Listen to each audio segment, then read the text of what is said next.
מהדוכן. רק מלחמה נגד חפים להוריד אותו מהדוכן. זה מה שאתם עושים. להוריד את חבר הכנסת עודה מהדוכן. אבל מי שלא מכיר בנכבה, בעובדה שבחיפה היינו 70,000 והפכנו ל2,000, שמהמקום שקמה בו מדינת ישראל אין 90% מהעם שלי, שיש 530 כפרים הרוסים, אחרי שנתיים מהנכבה הרשויות הרסו את כולם כליל.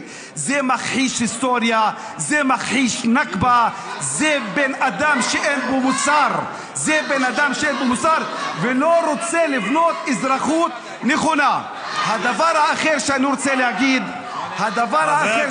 להגיד, שאתם לא יודעים כמה אני רואה אתכם חלשים. אתם אנשים חלשים מאוד מאוד מאוד.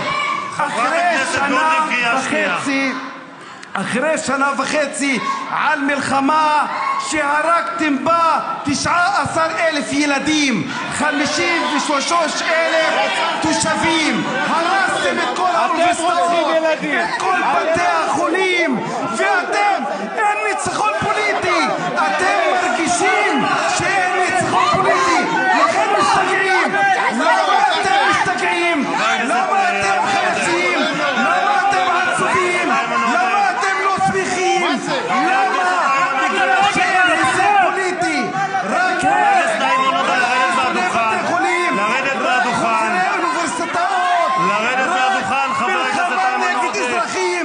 רק מלחמה נגד להוריד את חבר הכנסת עודה מהדוכן. רק מלחמה נגד חפים להוריד אותו מהדוכן. זה מה שאתם עושים. להוריד את חבר הכנסת עודה מהדוכן.